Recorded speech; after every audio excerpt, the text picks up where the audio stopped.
Bonsoir à tous. C'était une grande joie de vous voir si nombreux pour ce premier cours d'initiation à l'histoire des arts. Comme vous verrez peut-être au dos de ce programme, et comme vous le voyez sur la diapositive ici, nous avons tout au long de cette saison, nous allons proposer à l'auditorium du Louvre des cours, ou du moins des programmes à vocation, je dirais, éducative, ludique, qui s'adressent peut-être à un public de non-spécialistes. Alors bien sûr, la programmation, je dirais, scientifique et érudite va se poursuivre, mais vous verrez régulièrement donc, ces nouveaux programmes d'initiation, donc en histoire des arts, bien sûr, mais aussi en histoire de la musique, des concerts aussi, des avant-concerts. Donc je vous invite, si vous êtes intéressés, à suivre ces nouveaux programmes. Alors, pour ce qui est de l'initiation des histoires des arts, nous accueillerons au printemps Georges Vigarello, qui viendra proposer un cycle très synthétique, assez ample, sur la question du corps en mouvement. Et donc, si vous le souhaitez, vous pouvez dès maintenant acheter vos places pour ce prochain cycle au printemps. Je tenais surtout à remercier ce soir Michel Pastoureau, qui nous fait le grand honneur et le plaisir donc d'inaugurer ce nouveau programme, de mettre, je dirais, au service de la transmission des savoirs son immense érudition. Il a proposé et choisi un thème qui ne vous a sûrement pas surpris, le thème des couleurs, qui est son thème de recherche de prédilection, bien qu'il ait aussi mené des recherches et des publications sur de nombreux autres thèmes, comme le bestiaire, l'héraldique. Et il a choisi aussi sa période peut-être de prédilection en tant que médiéviste.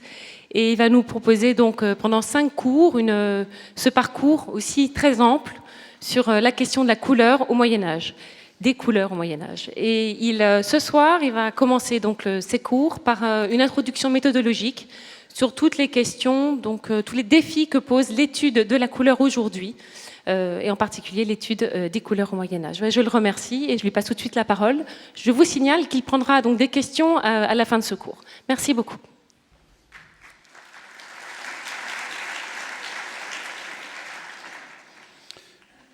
Merci, bonsoir à tous. Merci d'être venus si nombreux pour entendre parler des couleurs au Moyen-Âge. Je suppose que vous avez vu le programme des 5 séances. Ce soir, je souhaiterais donc attirer votre attention sur les difficultés que rencontre l'historien lorsqu'il s'attaque au problème de la couleur, spécialement l'historien médiéviste, bien sûr. Quand j'étais jeune chercheur et que je commençais à m'intéresser à ces problèmes, une quarantaine d'années, la première question que je me suis posée, un peu naïvement, c'est celle-ci. Pourquoi les historiens de l'art, les archéologues parlent-ils si rarement des couleurs? Pourquoi y a-t-il si peu de travaux sur l'histoire des couleurs, même dans des domaines où on attendrait évidemment qu'ils soient nombreux? Par exemple, l'histoire du vêtement.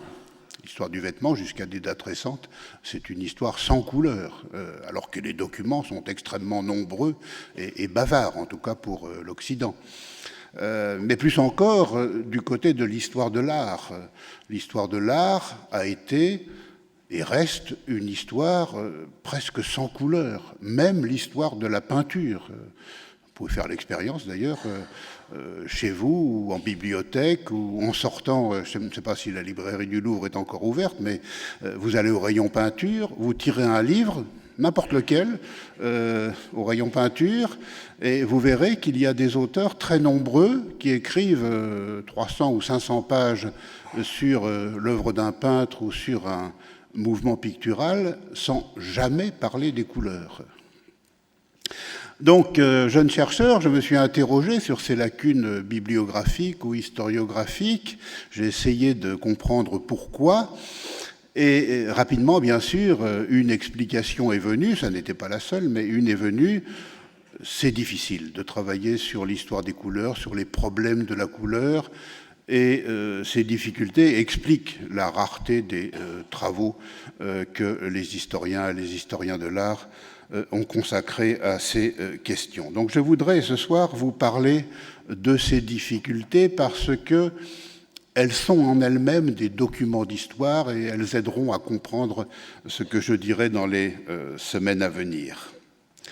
Alors moi, je suis historien, je ne suis pas historien de l'art, donc j'ai une façon de procéder qui n'est peut-être pas celle de mes amis historiens de l'art, à savoir que je vais couper la conférence en deux parties. Dans un premier temps, je vais parler sans montrer d'image.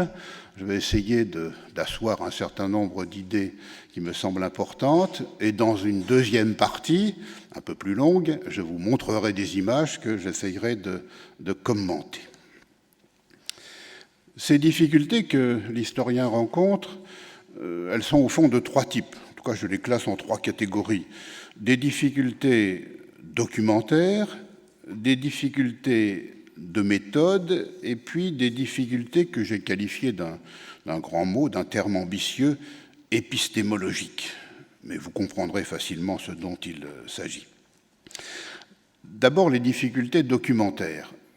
Elles ont trait à ce que nous voyons les couleurs des images, des objets, des œuvres d'art que le Moyen-Âge nous a laissées, non pas dans leur état d'origine, mais tel que le temps les a transformés. Et l'écart entre l'état d'origine et l'état actuel peut être considérable. Que faire quand on est historien, conservateur, restaurateur, que les couleurs ont disparu, que les pigments se sont oxydés, que telle ou telle génération ou époque a reposé une couche de couleur sur la couche précédente? Qu'est-ce qu'il faut faire? Est-ce qu'il faut remettre l'œuvre ou l'image ou l'objet dans son état premier, ou est-ce qu'il faut accepter l'idée que le travail du temps, c'est aussi un document d'histoire? Parfois d'ailleurs, quand nous essayons de retrouver l'état premier, nous allons peut-être à l'encontre de la volonté des artistes ou des artisans qui ont posé ces premières couches de couleurs sur l'œuvre d'art ou sur l'objet. Quand on lit les écrits d'un certain nombre de grands peintres de la fin du Moyen-Âge ou du début des temps modernes, par exemple Dürer ou Titien, ou Véronèse plus tard, on s'aperçoit que ces grands artistes ont tout à fait conscience que leurs couleurs vont évoluer, que les pigments vont se transformer, ils le savent très bien, et ils travaillent en conséquence.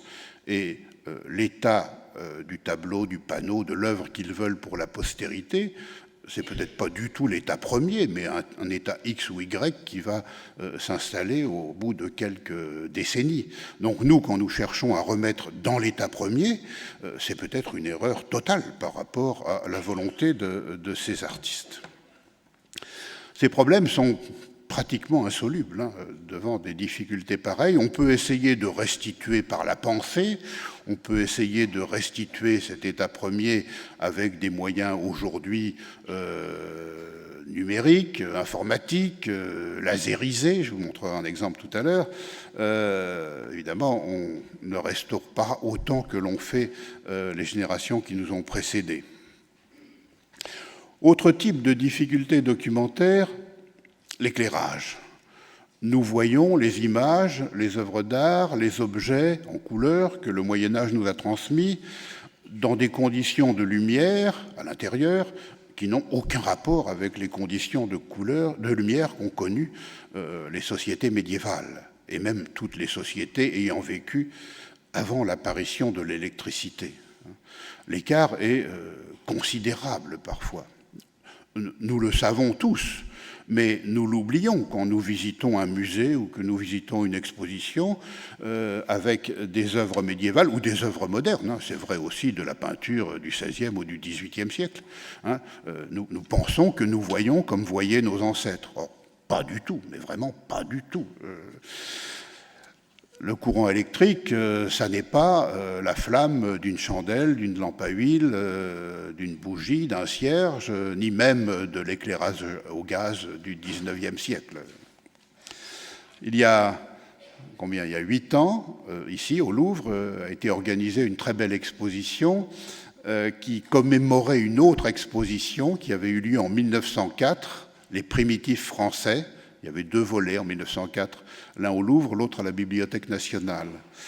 Et j'ai demandé aux organisateurs de l'exposition de 2004, donc le centenaire de l'exposition de 1904, Je leur ai demandé, c'était des amis pour plus certains, est-ce qu'en 1904, les salles d'exposition au musée du Louvre étaient déjà éclairées à l'électricité? Personne n'a pu me répondre. Personne ne s'était posé cette question. Or, c'est une question absolument importante, essentielle même.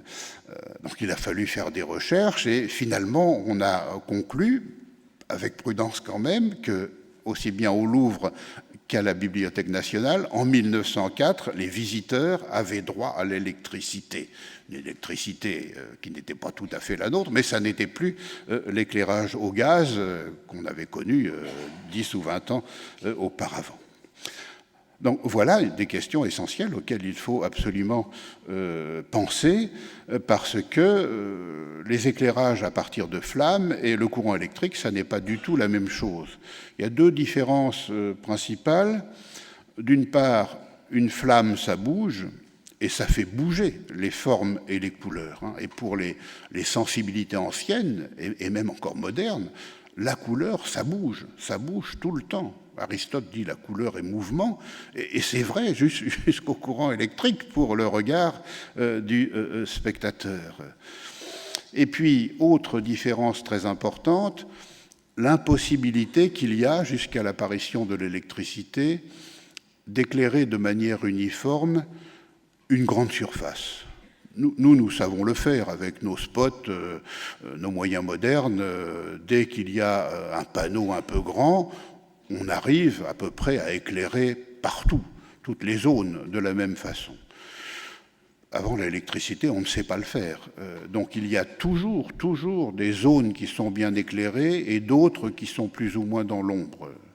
On appelle ça communément le clair-obscur, mais c'est plus compliqué que clair-obscur, si je puis dire.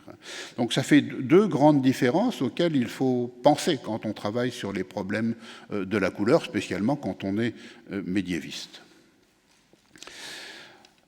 Troisième difficulté documentaire, celles qui sont liées à la tyrannie exercée pendant des générations et des générations par la documentation en noir et blanc.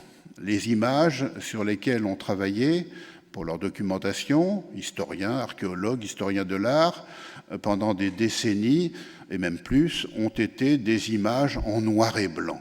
Et on a un peu l'impression qu'au fil du temps, les modes de pensée et de sensibilité sont restés en noir et blanc, parfois jusqu'à aujourd'hui. J'ai des amis qui sont historiens de la peinture du XVIIe siècle et qui, aujourd'hui encore, en 2012, préfèrent travailler sur des photographies en noir et blanc plutôt que sur des photographies en couleur pour étudier l'œuvre d'un peintre, parce que la couleur, ça triche, ça trompe, ça gêne le regard, ça ne permet pas de bien étudier le style. Et quand je leur dis qu'il y a une stylistique de la couleur, c'est quelque chose qui n'est pas toujours très bien compris. D'autant que la photographie n'est pas seule en cause. Avant même que n'apparaisse la photographie, la documentation principale, sous forme d'images, était déjà une documentation en noir et blanc. Il faut remonter très haut jusqu'à l'apparition de la gravure et de la diffusion de l'image gravée et imprimée à l'encre noire sur du papier blanc, c'est-à-dire le milieu du XVe siècle. Bon, pendant quelque temps, on a continué de laver ou de colorier comme pour l'enluminure médiévale les gravures sur bois, mais il y a un moment où on cesse de le faire à grande échelle, quelque part à l'horizon des années 1520-1540, et on passe à des images en noir et blanc. C'est même une révolution culturelle d'une portée, d'une profondeur considérable, sur lesquelles malheureusement personne ne travaille, mais c'est absolument essentiel. Toutes les images médiévales, ou presque, sont des images polychromes. L'immense majorité des images modernes qui circulent dans le livre ou sous forme d'estampes sont des images en noir et blanc. En 3 générations, on passe de la couleur au noir et blanc. C'est quand même, du point de vue de l'histoire de la civilisation, quelque chose de très très très important. Donc des difficultés documentaires. Ensuite, des difficultés de méthode qui viennent de ce que, quand on travaille ou qu'on réfléchit sur les problèmes de la couleur, à partir d'images, d'œuvres d'art, d'objets, tous les problèmes se posent à la fois. les problèmes matériels, pigmentaires, chimiques, techniques, et puis les problèmes iconographiques, emblématiques, symboliques, sémantiques. Tout ça est complètement mélangé. Et à ce jour, je ne connais pas de chercheurs ou d'équipes de recherche qui auraient proposé des méthodes ou des grilles d'analyse pour essayer de serrer les questions, de les poser dans le bon ordre, de savoir d'ailleurs quelles sont les bonnes questions. Ça reste à faire, ça reste une discipline à construire, l'histoire des couleurs. Chacun fait un peu à sa façon, et souvent ce ne sont pas des bonnes façons de faire. Par exemple, ne pas faire confiance aux œuvres d'art ou aux images, et avoir toujours la tentation, ça n'est pas récent en histoire de l'art, la tentation de n'accepter un témoignage que pour autant qu'il soit confirmé par un texte. On fait confiance au texte, on ne fait pas vraiment confiance aux images. Dans les générations qui nous ont précédés, c'était quelque chose d'assez répandu.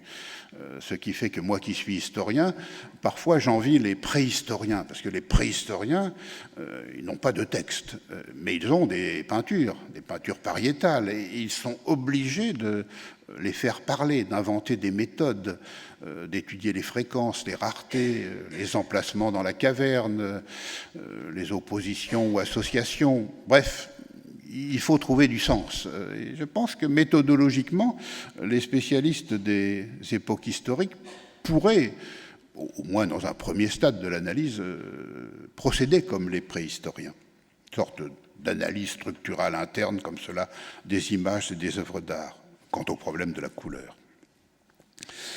Un autre défaut qui a un peu disparu aujourd'hui quand même, mais qui était fréquent autrefois, c'est de croire un peu naïvement que les images et les œuvres d'art donnent de la réalité colorée une impression ou un témoignage fidèle. Non, ça, jamais. L'image n'est jamais réaliste, qu'il s'agisse du Moyen-Âge ou qu'il s'agisse d'époques tout à fait récentes, y compris la nôtre. Du point de vue de la couleur, l'image n'est jamais réaliste. Pas seulement de la couleur, du point de vue des formes, de la mise en scène, il y a toujours un écart, un point de vue, une idéologie. Il faut opérer des corrections, jamais prendre le témoignage au premier degré. Moi qui suis quelque peu historien du vêtement, ça m'arrive de penser quelquefois aux historiens du vêtement à venir qui, dans 3 siècles ou dans 5 siècles, travailleront sur l'histoire du vêtement en 2012. Dans leur documentation, ils auront nos magazines de mode. J'espère qu'ils ne seront pas naïfs au point de croire qu'en 2012, on était vraiment habillés comme ce que l'on voit dans nos magazines de mode, alors que absolument personne ne s'habille comme ça, mais vraiment personne. Eh bien, avec les documents médiévaux, c'est un peu la même chose. Ce que l'on voit dans les miniatures, sur les vitraux, les tapisseries, les peintures murales, c'est l'imaginaire du vêtement, l'idéologie du vêtement, mais ça n'est pas la réalité vestimentaire prise au premier degré, ni pour les formes, et encore moins pour les couleurs, bien sûr.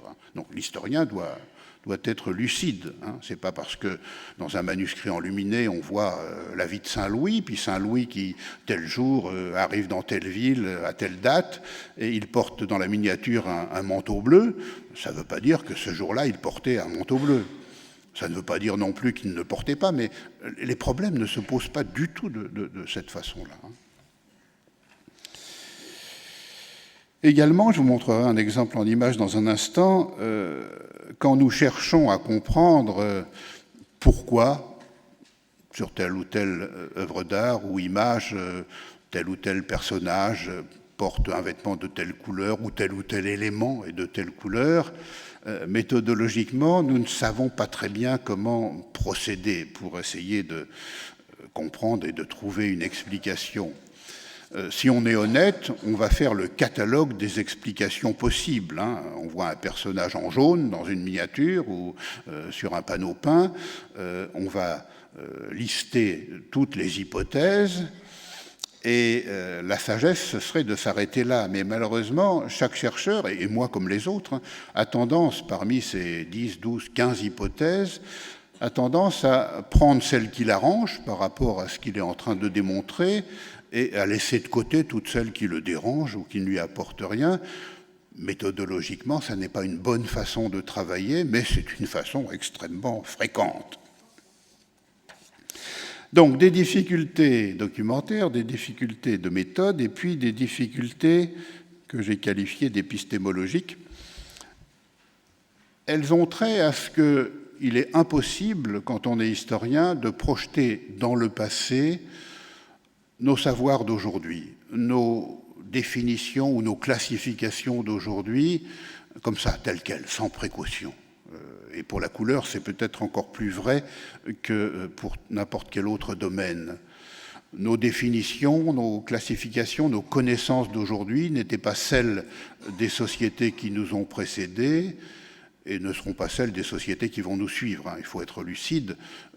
Nos savoirs d'aujourd'hui, ce ne sont pas des vérités, ce sont des étapes dans l'histoire des savoirs. Faire comprendre ça, qui est une évidence pour l'historien, c'est pas toujours facile.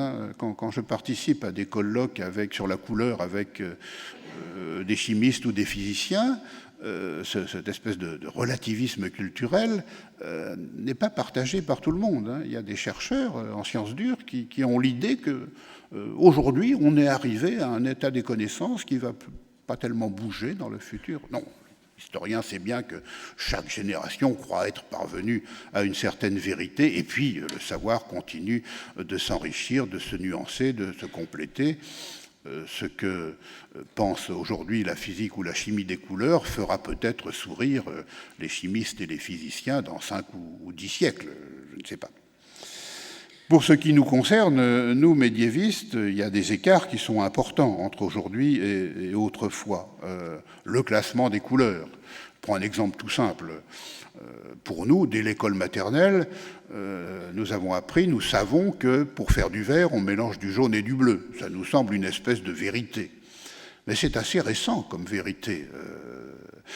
Les peintres et les teinturiers médiévaux, ils savent très bien faire du vert, mais ils procèdent le plus souvent autrement, parce que dans le classement médiéval des couleurs, le vert n'est pas à mi-chemin entre bleu et jaune. Il est très proche du bleu, mais il est loin du jaune. Pour qu'il y ait un classement où le vert est entre le bleu et le jaune, il faut attendre la fin du XVIIe siècle, la découverte du spectre par Newton, c'est-à-dire un nouvel ordre des couleurs qui peu à peu va devenir l'ordre scientifique de base dans les savoirs occidentaux au XVIIIe et au XIXe siècle, et qui est resté aujourd'hui, le classement spectral des couleurs.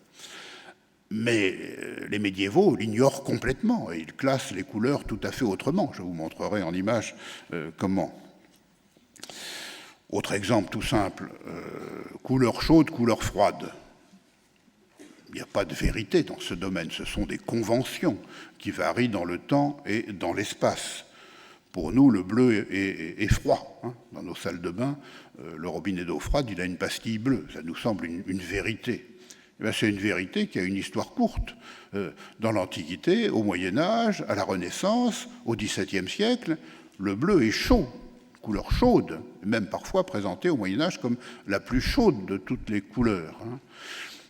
Imaginons un historien de l'art qui étudie, je ne sais pas moi, un panneau italien du XVe siècle, qui se dise je vais étudier la proportion des couleurs chaudes et des couleurs froides sur ce panneau. S'il pense que le bleu est froid, comme pour nous aujourd'hui, il va se tromper complètement et dire des âneries épouvantables.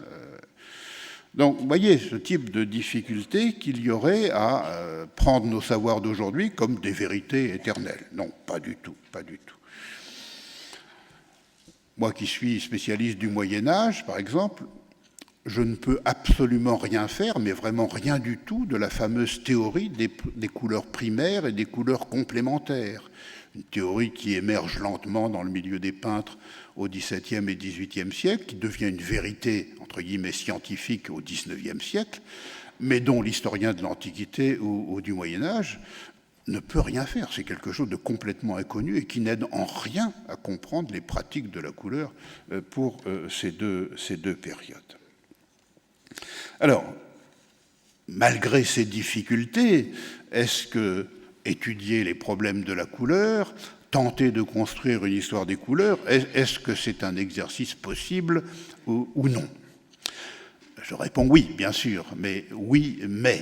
J'ai l'impression qu'il y a des problèmes qui sont plus faciles à étudier que d'autres. Et notamment, c'est tout ce qui concerne les rapports entre couleurs et société, le vocabulaire, les pigments, les colorants, la fabrication des couleurs, les teintures, le vêtement, qui est le grand code en couleurs de la vie en société, les emblèmes, les armoiries, les drapeaux pour des époques plus récentes. Tout ça, ça peut s'étudier. Et même la symbolique des couleurs. L'historien a prise sur la symbolique ordinaire, quotidienne, pas la symbolique ésotérique. Tout ça, c'est étudiable. Dès que l'on passe à des questions qui sont plus esthétiques ou affectives, ou poétique, ou onirique, là, la couleur se fait un peu rebelle à l'analyse. C'est pour ça que dans les séances à venir, j'ai choisi de mettre l'accent sur ces problèmes d'histoire sociale des couleurs. Là, on peut asseoir un certain nombre d'idées. Une histoire esthétique des couleurs au Moyen-Âge, je ne sais pas si c'est possible, mais en tout cas, c'est beaucoup trop tôt pour tenter de la construire. Alors, je voudrais vous montrer un certain nombre d'images.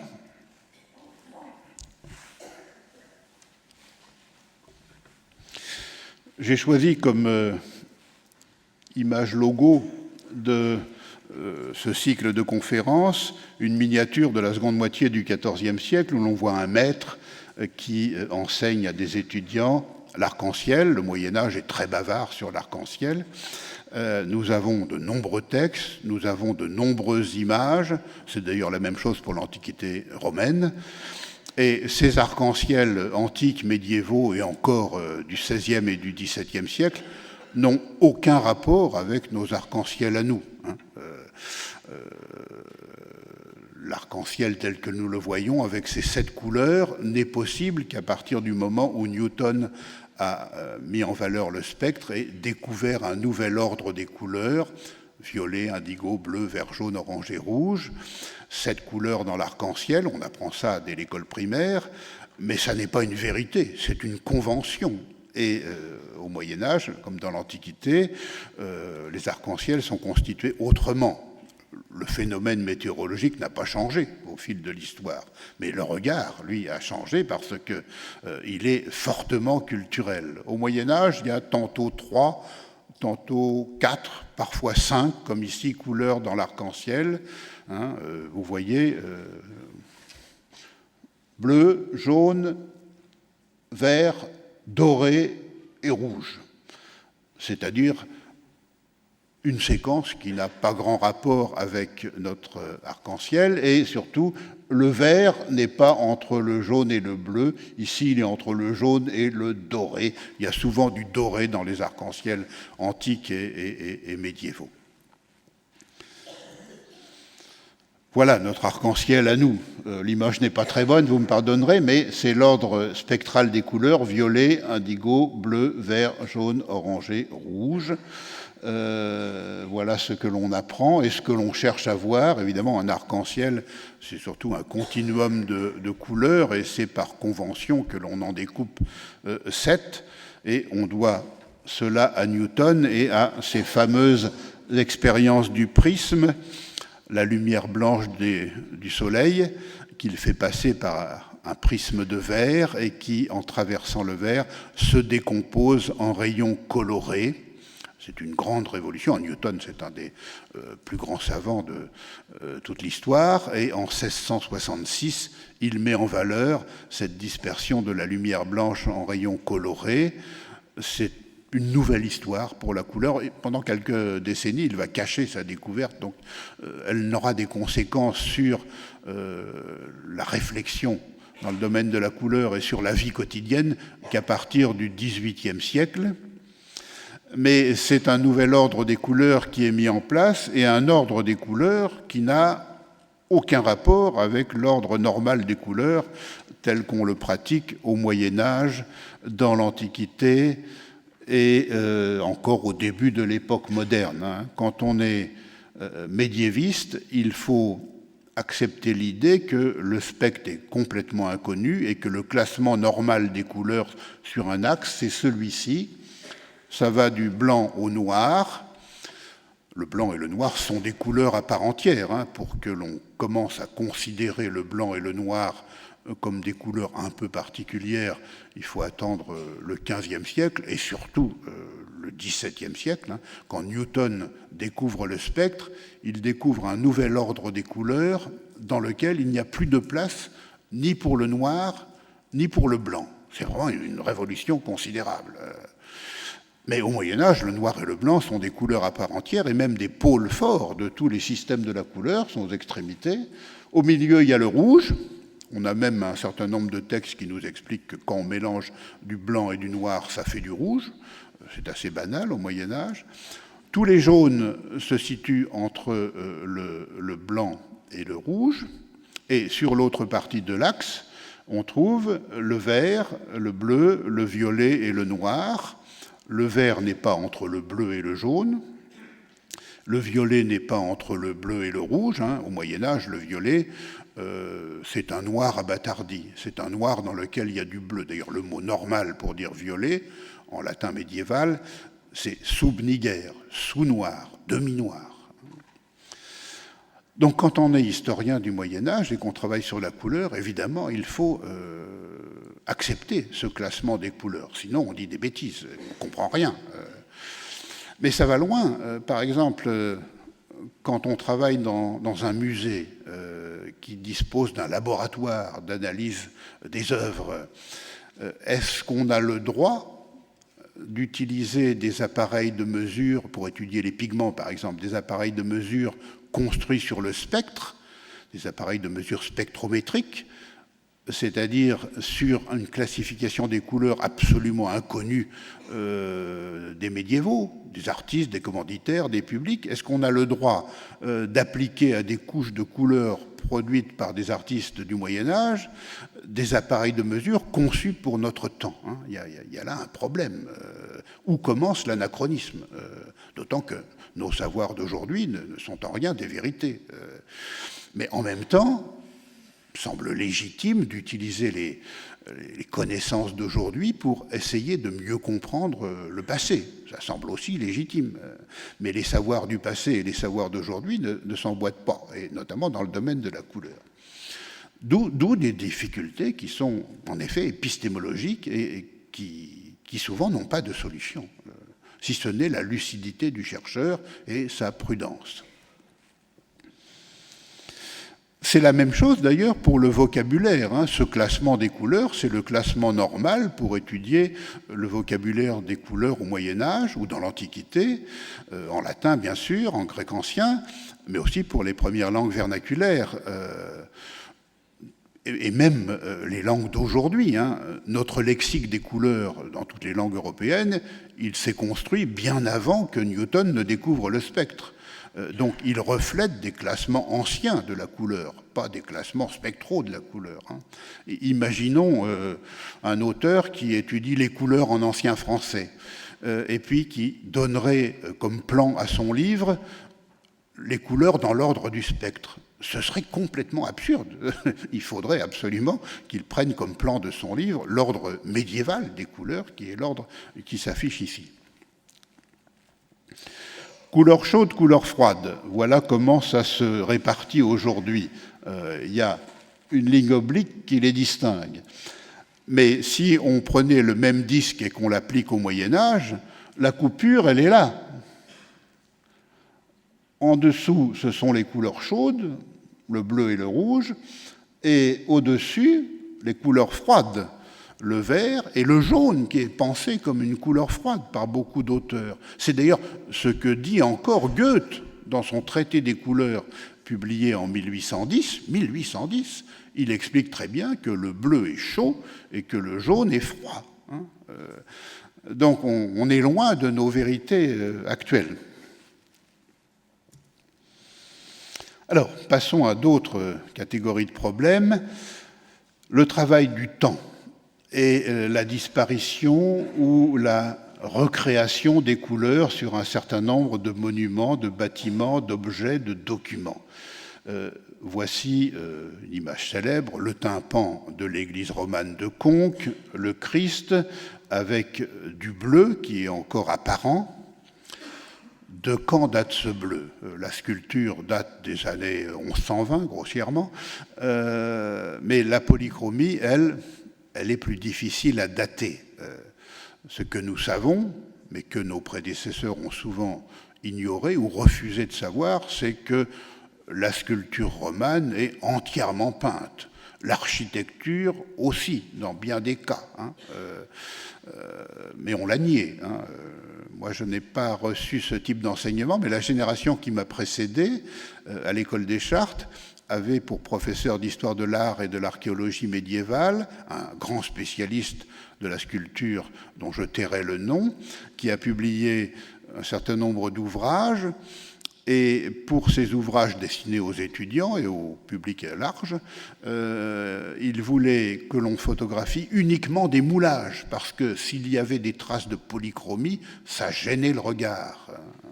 On a le même problème avec les temples grecs et romains. À la fin du XVIIIe et au début du XIXe siècle, de jeunes architectes et des archéologues font le voyage jusqu'en Sicile et en Grèce, et découvrent sur le terrain qu'il y a des traces de polychromie partout, que les temples grecs étaient peints, abondamment peints. Ils l'écrivent, ils envoient des rapports aux grands savants qui sont restés à Berlin, à Londres, à Paris. Pendant 3 générations, ces grands savants des académies refusent de les croire. C'est pas possible que les temples grecs étaient polychromes. Non, tout était blanc. Il y a un dossier historiographique absolument passionnant. On a la même chose pour le Moyen-Âge. Le Corbusier a écrit dans les années 30 un ouvrage dont le titre est « Quand les cathédrales étaient blanches », alors que les cathédrales n'ont jamais été blanches. Tout est polychrome, aussi bien à l'époque romane qu'à l'époque gothique. On va le voir dans un instant. Donc, que faire avec la sculpture polychrome lorsque l'on voit, comme ici dans une église autrichienne, un tombeau avec de la couleur qui a survécu. Ce tombeau a été réalisé vers le milieu du XIIIe siècle. C'est celui du fils d'un duc de Bavière qui est mort à la chasse, tué par un sanglier. On voit le sanglier, le cochon, qui est juste à côté, puis le chien de chasse sur ses pieds. Ce tombeau a été repeint plusieurs fois, au Moyen-Âge même, puis au XVIIe siècle, puis partiellement au XIXe siècle. Et la question, c'est de savoir si, quand on a remis, en état les couleurs, est-ce qu'on a respecté les couleurs qui étaient là précédemment, ou est-ce qu'on les a transformées? Quelquefois, on a des documents d'archives, mais le plus souvent, on n'en a pas. Et le travail de l'historien, c'est d'étudier comme du feuilleté, les couches de couleurs qui s'empilent sur la sculpture ou sur l'architecture. On peut les hiérarchiser en disant telle couche semble plus ancienne que celle-ci, qui semble plus ancienne que celle-là. On ne peut jamais jurer que la couche du dessous est contemporaine de la sculpture elle-même, même si nous savons par ailleurs, aussi bien pour l'époque romane que pour l'époque gothique, que tout est peint et que souvent le sculpteur ne fait pas les finitions, il les laisse au peintre. Lequel peintre, à Paris par exemple, au XIIIe et XIVe siècle, est payé plus cher que le sculpteur. Poser la couleur, c'est plus rémunéré que de sculpter la pierre. Quelquefois, nous, devant telle ou telle sculpture un peu modeste, on se dit « Oh là là, c'est pas terrible, c'est un art un peu brut, grossier. » Mais non, c'est parce que ça n'est pas fini. Le sculpteur laisse la place au peintre qui va poser la polychromie.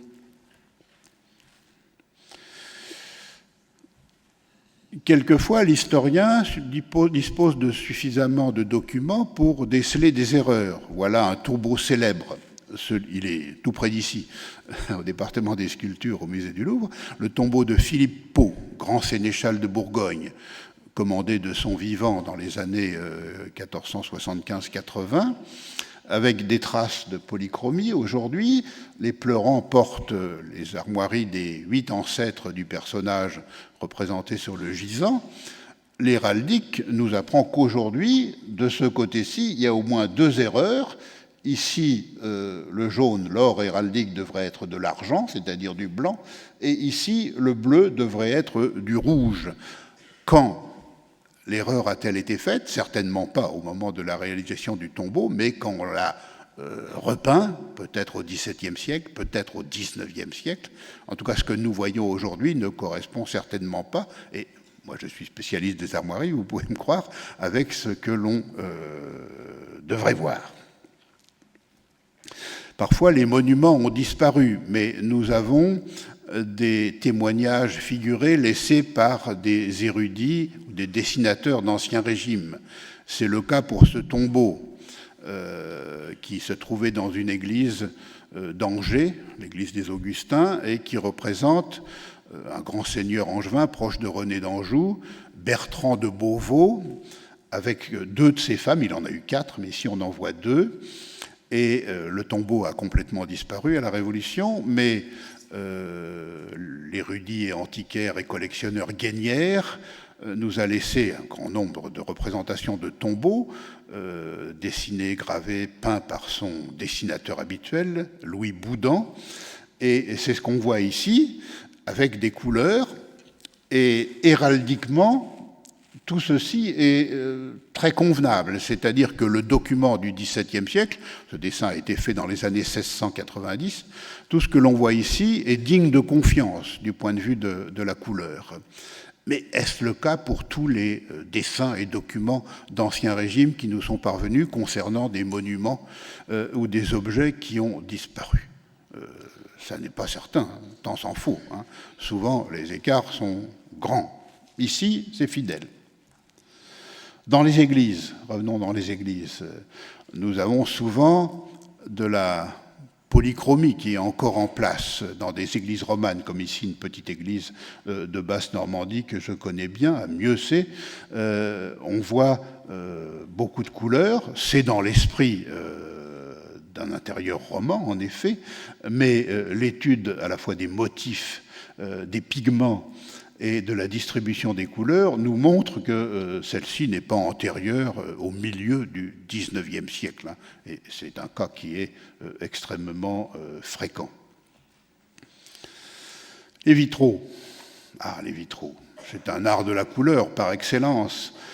Mais que voyons-nous vraiment des couleurs des vitraux médiévaux? Voici un vitrail célèbre qui vient de la cathédrale d'Augsbourg, très ancien, un des plus anciens conservés parmi les vitraux médiévaux, le prophète Osée, dans les Verrières hautes. On est au tout début du XIIe siècle, magnifique vitrail avec du rouge, du bleu, du vert, beaucoup de vert. Quelle est la proportion de couleurs d'origine dans la verrière telle qu'elle se présente aujourd'hui? Les spécialistes de la cathédrale d'Augsbourg, qui ont un peu étudié ces questions, pensent que c'est moins de 10%, et que les réfections ultérieures, y compris les plus récentes, ont ajouté beaucoup de choses, déplacé, modifié. Et c'est un cas qui est extrêmement fréquent. Travailler sur la couleur dans le vitrail, c'est un exercice très difficile, tant il y a eu de modifications, de repeints, de recuits, de déplacements. C'est aussi un exercice absurde quand on le fait sur photographie, puisque un vitrail, c'est fait pour s'animer avec la course du soleil au fil de la journée et avec le cycle des saisons au fil de l'année. Donc la couleur, ça bouge tout le temps avec la lumière. Si on fait une photographie, ça arrête un moment. Or, c'est pas du tout fait pour ça, un vitrail. Hein. Le problème des restaurations. Je vous montre 2 images successivement. À Chartres, le vitrail très célèbre Notre-Dame de la Belle-Verrière, un vitrail qui date d'avant le grand incendie de la fin du XIIe siècle, de 1194. Le vitrail date probablement des années 1180, peut-être même un peu avant, selon certains, et il a été remonté dans une verrière du XIIIe siècle. On l'a restauré récemment. Voilà l'état avant restauration et l'état après restauration. Qu'est-ce que l'historien peut faire avec ces 2 documents? C'est un problème, surtout s'il travaille sur photographie. La première, je l'avais dès les années 1980, la deuxième est plus récente. Est-ce que la restauration est allée trop loin? Et d'ailleurs, quelle proportion du fameux bleu de Chartres du XIIe siècle reste-t-il aujourd'hui dans le vitrail de Notre-Dame de la Belvérière, hein? Un bleu de cobalt qui est plus clair que les bleus de Chartres du XIIIe siècle. Hein. Le bleu du XIIe siècle est plus clair que le bleu du XIIIe siècle à Chartres. Mais est-ce que dans ce que l'on voit ici sur le vêtement de la Vierge et sur le nimbre, est-ce que c'est 80% du bleu du XIIe siècle qui nous est parvenu, 50%, 10%, 5%? Je suis incapable de répondre, mais je sais que la proportion ne doit pas être très élevée. La chapelle Sixtine.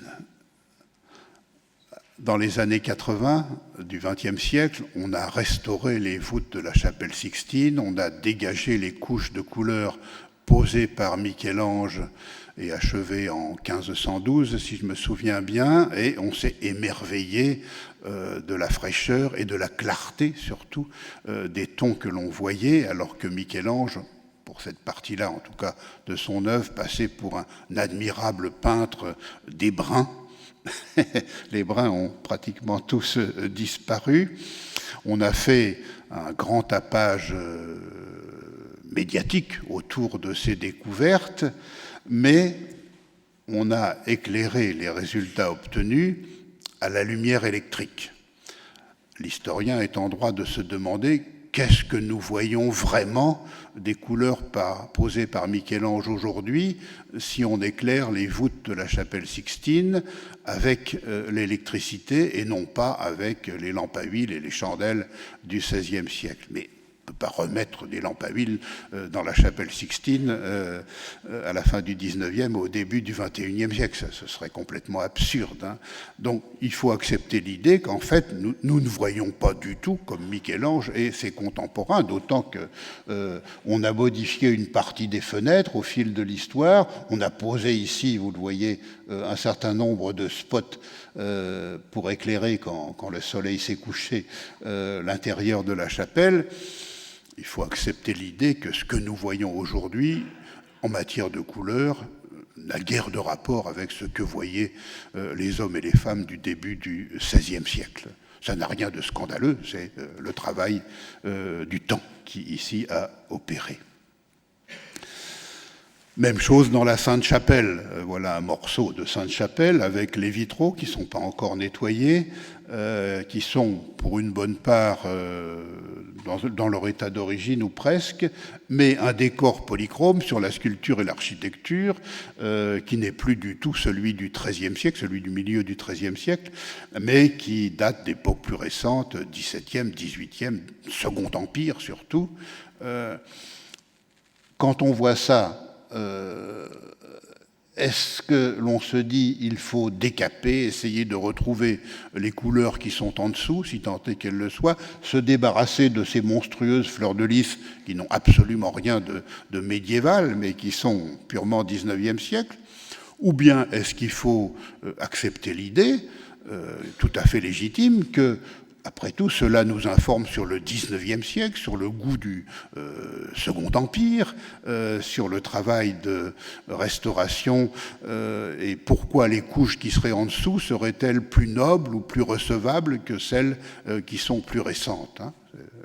Et parfois, on a affaire à des couches encore plus récentes. Hein.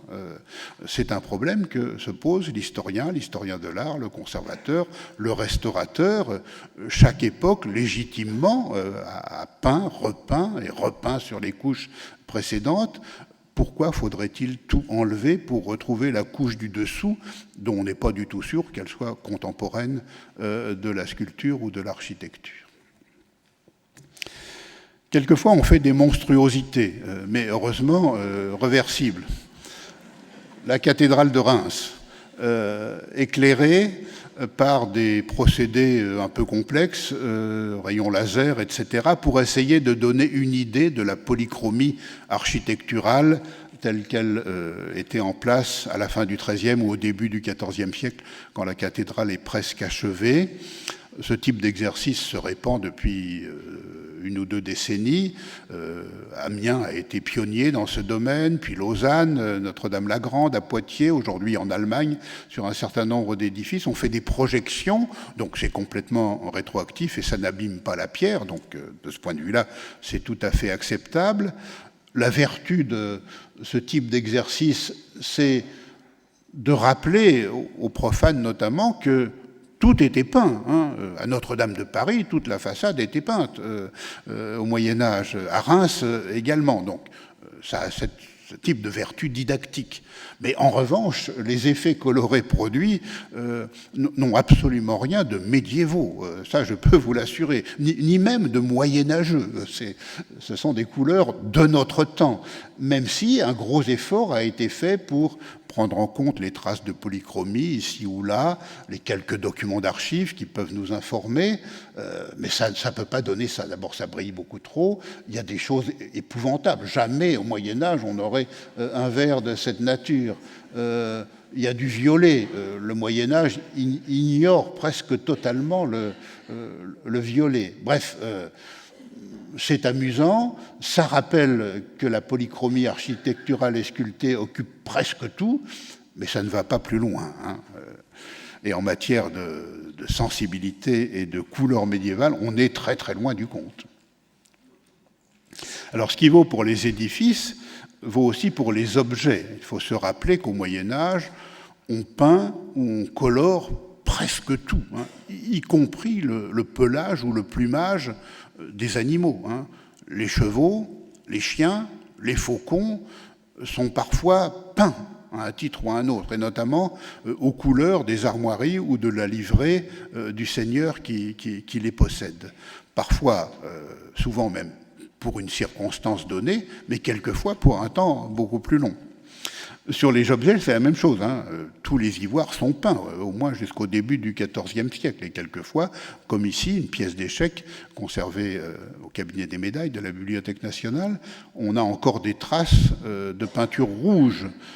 Une image émouvante d'ailleurs, un objet émouvant parce que c'est une figure d'éléphant, qui correspond à notre fou dans le jeu d'échecs actuel, un éléphant taillé dans de l'ivoire d'éléphant. On a une espèce de mise en abîme ici, et on voit bien le rouge qui subsiste ici ou là, nous rappelant que sur l'échiquier, au Moyen-Âge, au moins jusqu'au XIVe siècle, s'affrontent un camp blanc et un camp rouge, pas du tout un camp blanc et un camp noir. Le contraire normal du blanc au Moyen-Âge, dans la plus grande partie du Moyen-Âge, au jeu d'échecs, mais partout ailleurs, c'est le rouge, plus que le noir. Un exemple d'objet conservé au musée du Louvre, une autre pièce d'échecs, la première datée de la fin du XIe siècle, là on est à l'horizon des années 1140, 1150, là c'est l'équivalent de notre tour, c'est le fameux roc avec ces deux chevaliers affrontés. Ce ne sont plus des traces de couleur, mais des traces de dorure qui sont présentes dans les creux de cet objet en ivoire d'éléphant, nous rappelant que l'or, j'en parlerai la prochaine fois, l'or fait partie des problèmes de la couleur. Quand on est historien du Moyen-Âge, il faut accepter l'idée que l'or, c'est une matière, c'est une lumière, mais c'est aussi une couleur. Et une des grandes difficultés vient de ce que l'or, c'est infotographiable. On ne peut pas étudier les images ou les objets qui comportent de l'or à partir de photographies. Il faut absolument aller voir les originaux. Mais si ce sont des originaux avec de l'or, évidemment, dans tel musée, telle bibliothèque, des manuscrits enluminés à fond d'or, par exemple, ça va être conservé dans la grande réserve, donc de communication restreinte. On va vous dire, mais utilisez donc le microfilm ou la base de données informatisée. Et naturellement, on ne pourra pas bien étudier la problématique de l'or. La broderie de Bayeux, dont je reparlerai la prochaine fois, aujourd'hui, on la voit à Bayeux dans des conditions extraordinairement faciles et agréables. Elle est à hauteur des yeux, on peut se pencher extrêmement facilement sur ce monument inouï, mais elle n'est pas faite pour être vue de cette façon-là. Au Moyen-Âge, elle a été conçue Aujourd'hui, on est à peu près d'accord sur la date, entre 1067 et 1077. Mais on ne sait pas encore si c'est pour une église ou pour un palais laïque. Mais ce qui est certain, c'est qu'elle a été conçue pour un endroit précis. Et ça pose des problèmes que l'on rencontre avec presque tous les objets et toutes les œuvres d'art que le Moyen-Âge nous a laissées. Aujourd'hui, nous regardons cela dans des musées. Mais ces objets ont été faits pour un lieu précis, avec un éclairage précis, une lumière qui vient d'en haut à gauche ou d'en haut à droite. Et les artistes ou artisans qui l'ont réalisé en ont tenu compte. La broderie de Bayeux, aujourd'hui, nous la voyons avec un éclairage électrique uniforme. On voit très bien, mais ça n'a aucun rapport avec l'éclairage des premiers publics, qu'ont connu les premiers publics, qui étaient des flammes. Et toute la partie finale de la broderie qui raconte la bataille d'Hastings, plastiquement et graphiquement presque, a un effet cinétique qui était certainement accentué, c'est ce que j'ai voulu montrer ici, par la lumière des flammes qui éclairait la broderie. Aujourd'hui, on perd une grande partie de cela avec notre courant électrique. Il faut garder à l'esprit ces problèmes. Chaque fois que nous étudions, pour la couleur, mais pour aussi d'autres questions, un objet ou une œuvre d'art, essayer de cerner pour où il a été fait, où a-t-il été exposé, accroché, d'où venait la lumière, comment était-il contemplé, par qui, combien de temps, etc. Ça permet, sinon de répondre aux questions qu'on se pose, en tout cas d'ouvrir un certain nombre de pistes de réflexion. Comme les vitraux, les tentures, les tapisseries, les broderies posent des problèmes très très compliqués de restauration, de réfection, de remise en couleur. Voici une tapisserie allemande du Nord des années 1330. Le roi Marc, Tristan, son neveu, qui l'envoie chercher la fille du roi d'Irlande, la belle Iseux. On voit assez facilement des manques, ici, des réfections dans les visages. On peut penser que le reste est bon, et j'ai lu des études qui nous expliquent que ce manteau noir du roi Marc, c'est un moyen de mettre en valeur un roi mauvais. C'est un personnage épouvantable pour certains textes, le roi Marc, oncle de Tristan. Mais cet attribut noir iconographique ne nous met pas du tout sur cette piste, parce que il date du XIXe siècle, et le manteau n'était pas noir à l'origine. Donc voilà, il faut faire un travail d'érudition pour essayer de retrouver quelles étaient les couleurs qui étaient présentes en amont de ce que nous voyons aujourd'hui. Les problèmes de la photographie. J'ai choisi cette image parce qu'elle est liée à la précédente. C'est l'église du monastère à Wienhausen, en Allemagne du Nord, où est conservée la tapisserie précédente. Et cette église de Monial présente des peintures du XIVe et du XVe siècle qui sont très importantes. On en voit ici, au-dessus du grand retable, un aperçu. Eh bien, jusqu'à des dates toutes récentes, tous les historiens de l'art qui ont travaillé sur ces peintures, qui sont un peu exceptionnelles pour cette Allemagne du Nord du XIVe siècle, l'ont fait à partir de photographies en noir et blanc et n'ont jamais parlé des couleurs. Ça semble inouï d'écrire sur la peinture murale sans jamais parler des couleurs. Ça rejoint ce que je disais en commençant, et pourtant c'est quelque chose qui se fait encore couramment aujourd'hui. Danger de la photographie.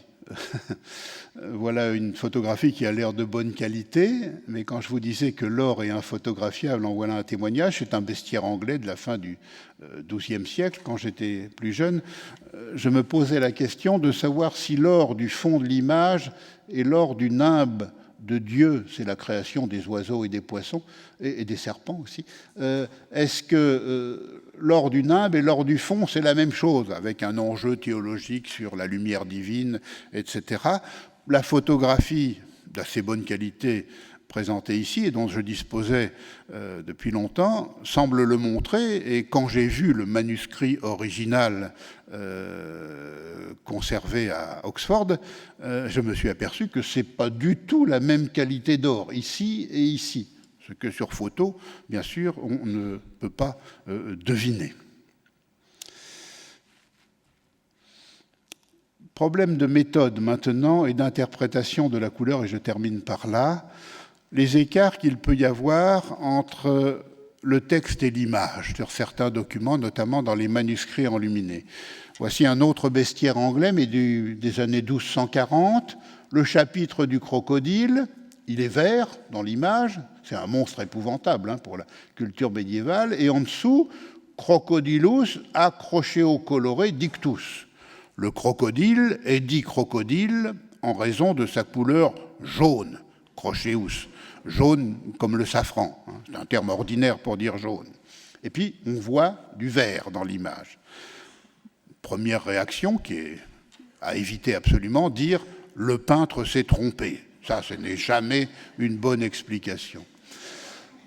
Ce qu'il faut faire, c'est la bonne méthode, c'est ne pas isoler cette image des autres présentes dans le manuscrit enluminé. Il faut tourner tous les folios et regarder comment ça se présente, et on s'apercevra que dans ce manuscrit des années 1240, sur aucune miniature, il n'y a de jaune. Le jaune est absent. Ça ne fait pas partie de la palette de l'enlumineur. Et tout ce qui, pour une raison ou pour une autre, aurait dû être jaune, est codé vert. Jaune et vert, ici, jouent un peu le même rôle. Donc, ne jamais isoler une image, une œuvre d'art, un objet de l'ensemble auquel il appartient ou de la série qu'il a constituée pour étudier les problèmes de la couleur, pour étudier n'importe quel problème. Même question ici.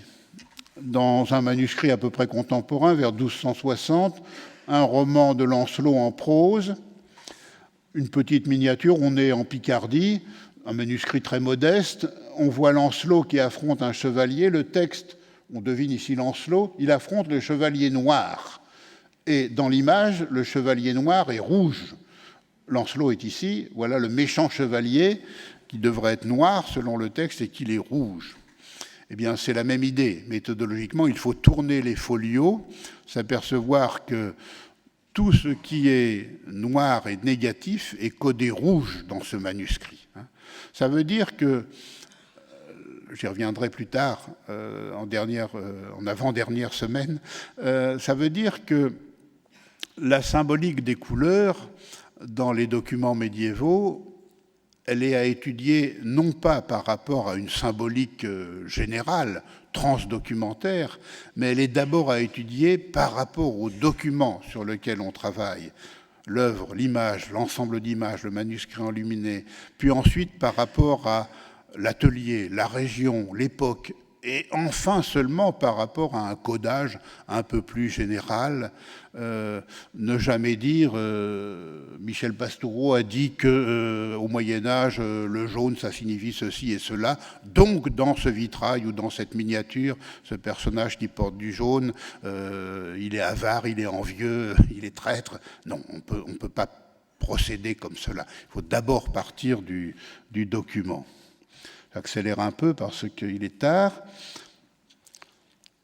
Autre exemple méthodologique.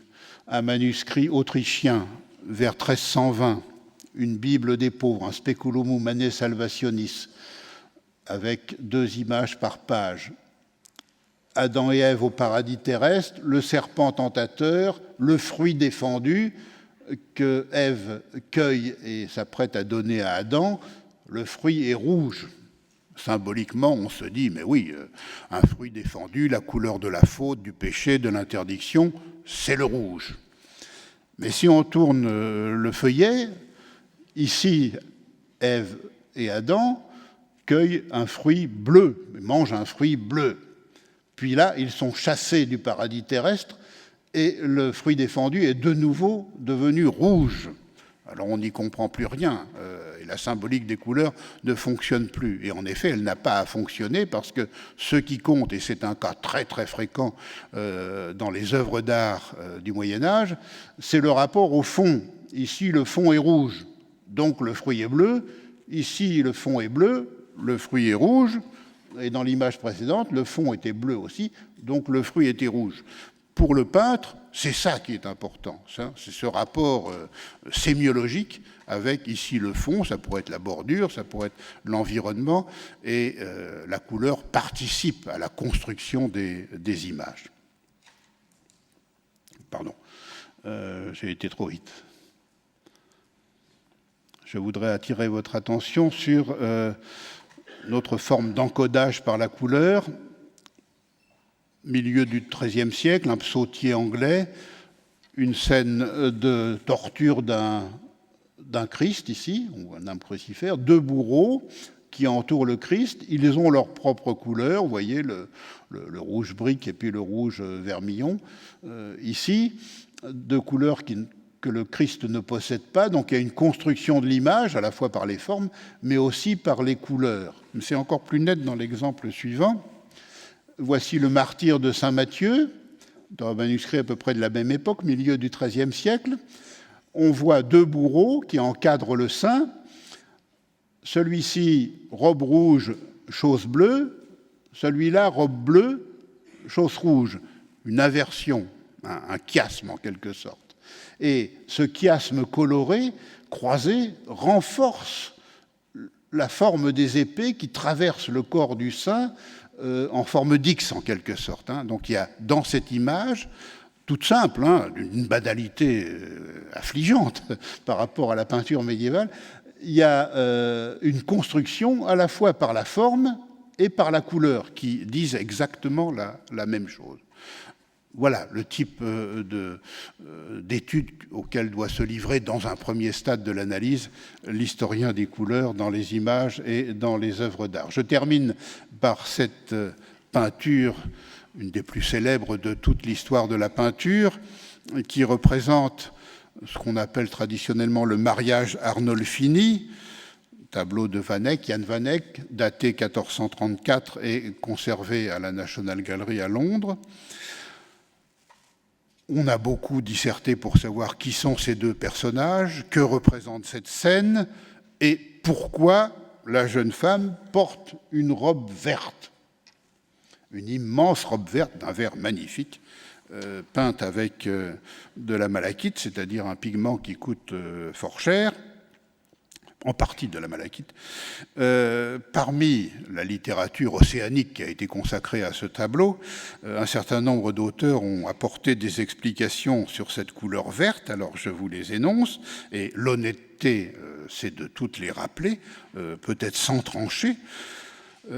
Cette femme serait une roturière, une non-noble, parce que en Italie et en Flandre, ce qui est moins affirmé, mais en Italie, c'est vrai, à cette époque, dans les années 1430, le vert est plutôt une couleur portée par les roturiers, les nobles s'en dispensent.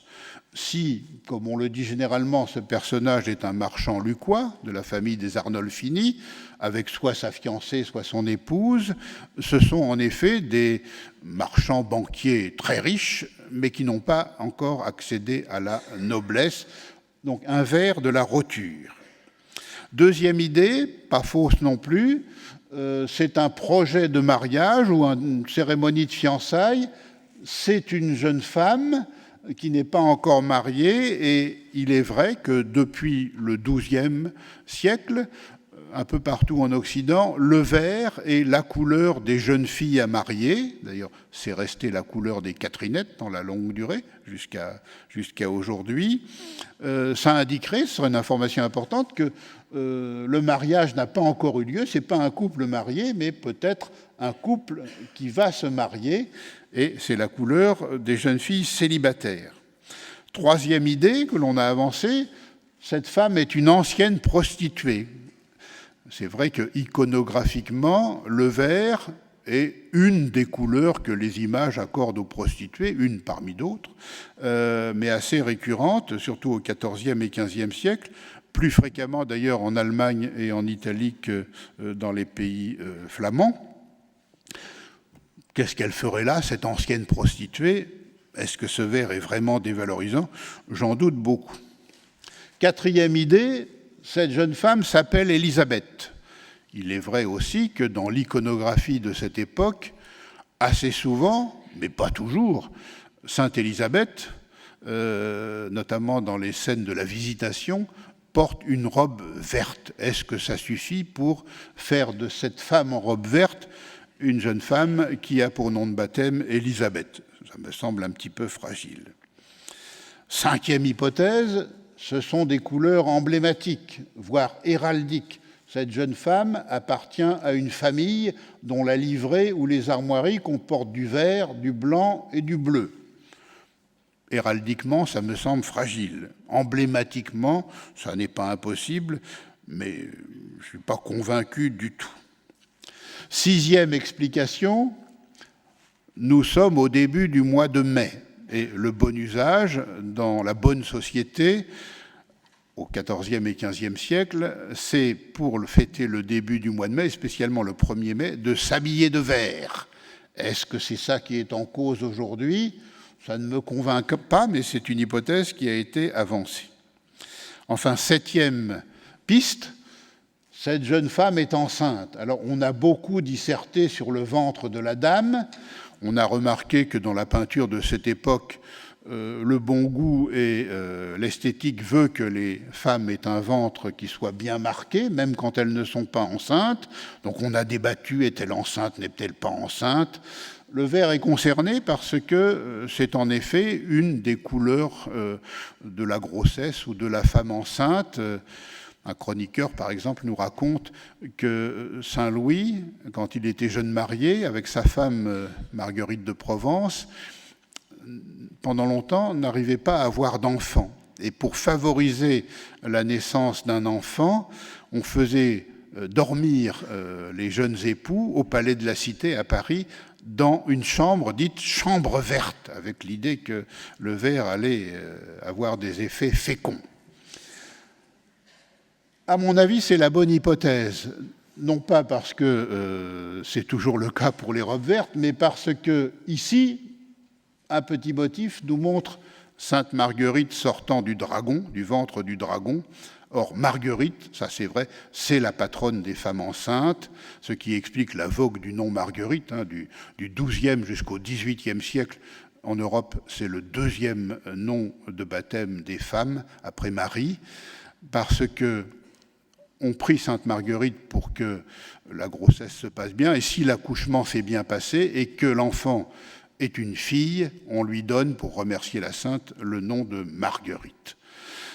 Donc, l'image de Sainte Marguerite, le ventre de la dame, plus la couleur verte, tendent à me montrer que cette femme, cette jeune femme, attend un heureux événement, mais je ne peux pas conclure, je ne peux pas trancher, et contrairement à ce que je disais tout à l'heure, méthodologiquement, le bon travail de l'historien des couleurs, c'est d'évoquer toutes ces hypothèses, de dire éventuellement celle qui a sa préférence, mais de ne pas trancher avec certitude en faveur de telle explication plutôt que de telle autre.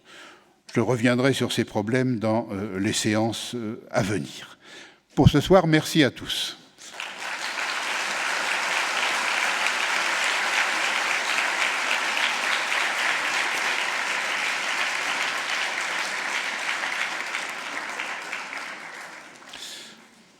Je crois qu'on a quelques minutes pour des questions.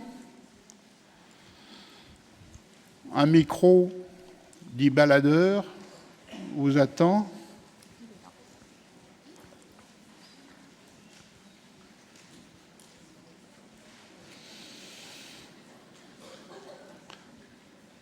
Pas de questions, tout est clair.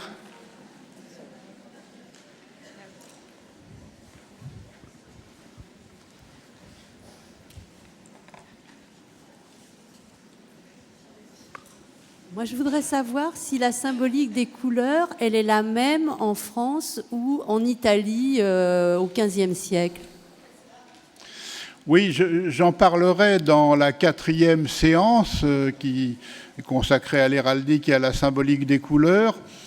Mais il y a plusieurs niveaux. Comme je l'ai dit, il y a une symbolique propre à tel ou tel document, une autre à tel ou tel atelier, à telle ou telle région, à telle ou telle époque. et puis à la chrétienté dans son ensemble. Hein. Donc il faut essayer de se mettre à chacun de ces niveaux quand on cherche à comprendre le pourquoi et la signification d'une couleur dans une œuvre d'art ou une image donnée. Mais pour ce qui est de la symbolique, disons, générale, elle est la même à l'échelle de toute la chrétienté romaine. Hein. Je prends l'exemple tout simple, le jaune, associé à l'idée de mensonge, de trahison, de déloyauté, il existe en Italie, en Angleterre, en Scandinavie, en Allemagne, dans la péninsule ibérique, à la fin du Moyen-Âge, partout, oui. Ça ne veut pas dire que chaque fois qu'on voit du jaune, on a affaire à cette symbolique-là.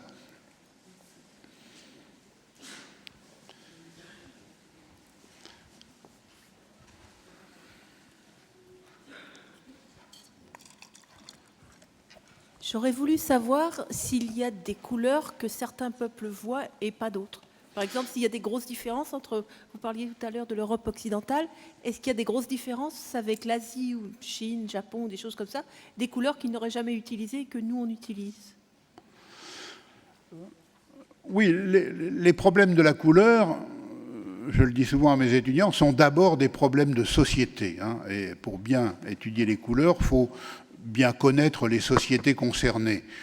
C'est pour ça que je ne me mêle jamais de couleurs en Afrique noire ou en Asie centrale, bien que ça m'intéresse, bien sûr, mais l'historien que je suis ne peut pas connaître toutes les sociétés de la planète, donc je me limite à ce que je connais. L'Europe occidentale, c'est déjà énorme, et je lis les travaux des autres, mais je ne travaille pas sur les couleurs en Chine ou en Afrique. Alors, ce qui est certain, c'est que, j'en parlerai la semaine prochaine, l'Occident importe des matières colorantes, et notamment des matières colorantes venues d'Asie. Elles arrivent plus ou moins bien selon les périodes, selon qu'on est en paix ou on est en guerre contre les Turcs, les matières arrivent ou arrivent plus difficilement, leur prix monte et ainsi de suite. Mais la façon d'appréhender les couleurs, de les pratiquer, de les classer, de les faire signifier, diffère énormément d'une culture à l'autre. Je suis de ceux qui pensent qu'il n'y a aucune universalité des couleurs. Tout est culturel et même parfois étroitement culturel. Et je suis toujours horrifié quand je lis, et ça arrive, je vous assure, on voit un vitrail de la fin du Moyen-Âge ou un tableau de Raphaël ou de Poussin avec un personnage habillé en jaune, et l'auteur nous dit dans la Chine du 2e millénaire avant notre ère, le jaune symbolise ceci, cela par rapport à l'empereur. Donc, dans ce tableau de Raphaël ou dans ce vitrail du XVe siècle, le jaune... non, on ne peut absolument pas travailler comme ça. Non, il faut vraiment replacer les couleurs dans leur contexte géographique et chronologique et ne pas jongler avec le temps et l'espace. Alors, dans les sociétés qui sont un peu voisines, notamment entre la chrétienté et l'islam, il peut y avoir un certain nombre de glissements ou d'influences. Par exemple, si le vert, qui est à l'origine la couleur des descendants du prophète en terre d'islam, la couleur des Fatimides, la couleur dynastique des Fatimides en Égypte, devient, autour de l'an 1000 ou après l'an 1000, la couleur religieuse de tous les musulmans. C'est probablement le regard des chrétiens sur cette couleur verte qui a joué un certain rôle pour la faire émerger. Donc il y a influence d'une culture sur une autre, ça marche dans les deux sens d'ailleurs, mais avec des cultures qui sont très lointaines, non. Même si l'Occident apporte des produits qui viennent des Indes ou de plus loin encore, ce ne sont que les produits qui viennent. Parfois, quelques noms qui sont attachés, mais pas du tout la symbolique qui va avec. À qui la parole ?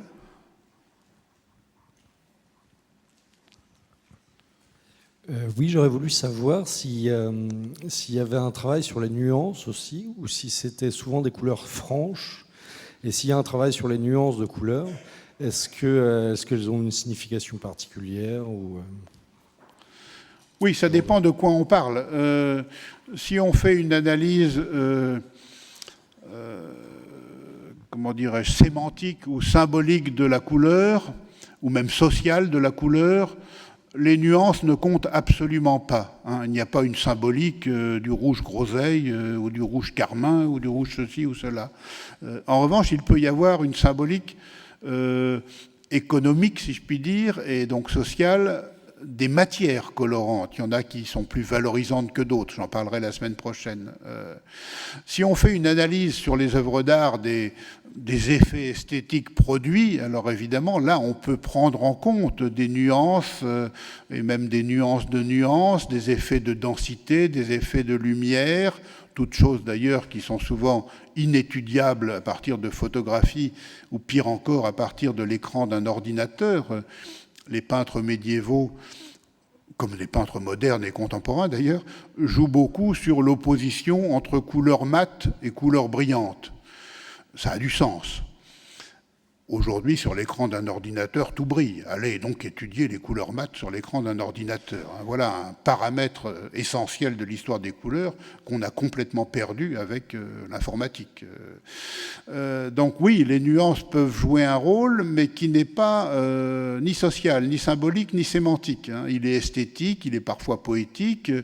Ça ne va jamais très loin, quand même. Hein. Clair foncé, ça peut être un type de nuance qui crée des effets, parfois même du sens, mais ça n'est pas comme... enfin, est-ce que c'est vrai d'ailleurs dans les sociétés d'aujourd'hui? Est-ce qu'il y a une différence entre, je ne sais pas, le vert olive et le vert bouteille pour la symbolique de la couleur verte? Je n'y crois pas beaucoup. Hein. Souvent, d'ailleurs, on veut être trop précis. En tout cas, nos prédécesseurs ont été trop précis. Évidemment, ils travaillaient à des époques où, dans les livres et les publications, il n'y avait pas de planche en couleur. Donc, ils étaient conduits à décrire aussi près que possible les couleurs qu'ils voyaient sur les documents et les œuvres d'art. Ça les a conduits à créer des nuances et des nuances de nuances pour définir les couleurs d'une tapisserie, d'un vitrail, d'une miniature, etc.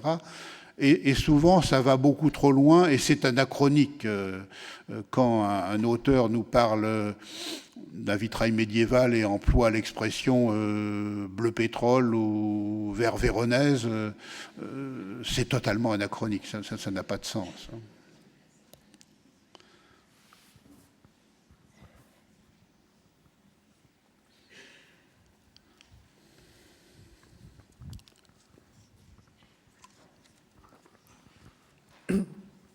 J'aimerais savoir à partir de quelle époque se procurer n'importe quelle couleur désirée de l'arc-en-ciel devient possible. Peu importe le prix, peu importe le... Enfin, à partir de quel moment ce n'est plus un facteur limitant. Pardonnez-moi, je n'ai pas entendu très bien votre question. Très bien. Je voudrais savoir à partir de quelle époque un peintre n'a plus à se poser la question du... est-ce que je peux obtenir telle couleur matériellement? Est-ce que je peux faire du vert? Est-ce que je peux faire telle nuance de vert? À partir de quelle époque obtenir n'importe quelle couleur devient possible sans frais matériels? Là, il faut attendre la deuxième moitié du XVIIIe siècle, où des changements importants s'opèrent dans la chimie des colorants, avec des possibilités qui vont se développer au XIXe siècle, de choisir à l'avance sur un nuancier une coloration, une nuance de couleur, et la fabriquer vraiment, en teinture et en peinture. Avant, on ne sait pas le faire. On sait s'en rapprocher, mais on n'est jamais certain du résultat. Hein. C'est pour ça que la couleur a toujours quelque chose d'un peu magique, parce que l'on soit peintre ou que l'on soit teinturier, on n'est pas toujours sûr de ce qu'on va obtenir. Or, entre 1760 et 1850, des mutations s'opèrent dans la chimie industrielle, surtout des colorants, et à partir de cette période-là, l'homme européen peut dire « je vais fabriquer ce rouge, je vais fabriquer ce bleu », et le fabriquer vraiment. Et ça change complètement le rapport que l'homme entretient avec la couleur. Elle perd une partie de ses mystères, elle devient maîtrisable, mesurable, reproductible. On entre dans une nouvelle période. Mais c'est vraiment à partir de la fin du XVIIIe siècle.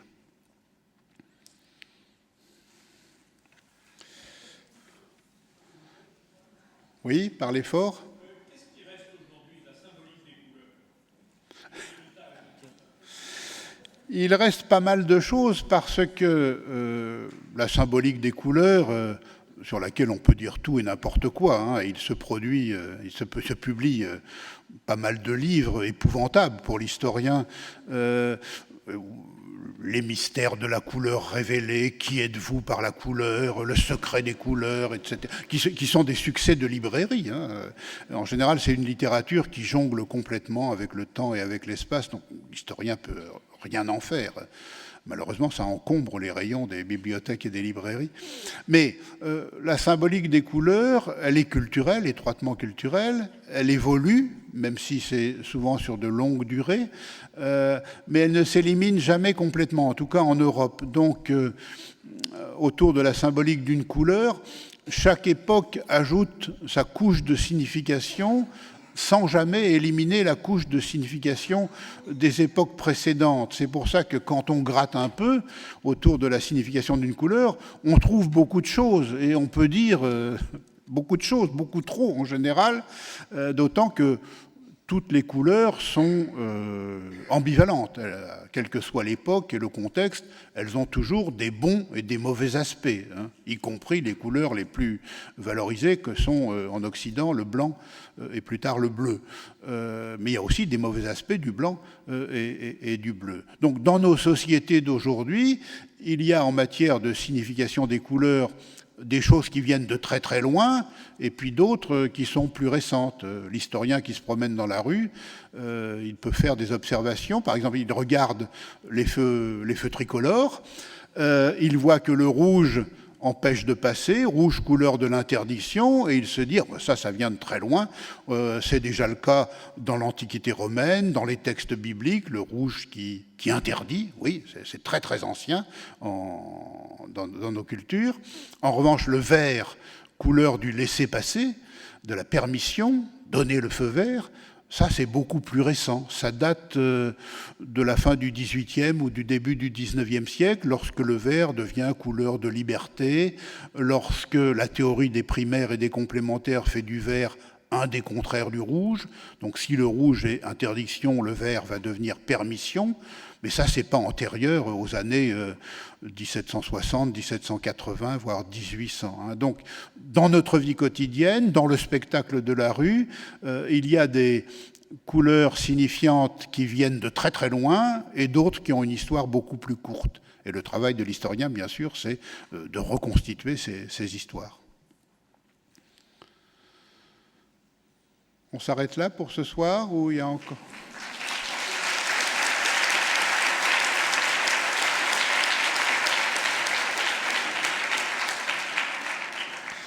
Merci à tous. Donc, rendez-vous dans une semaine.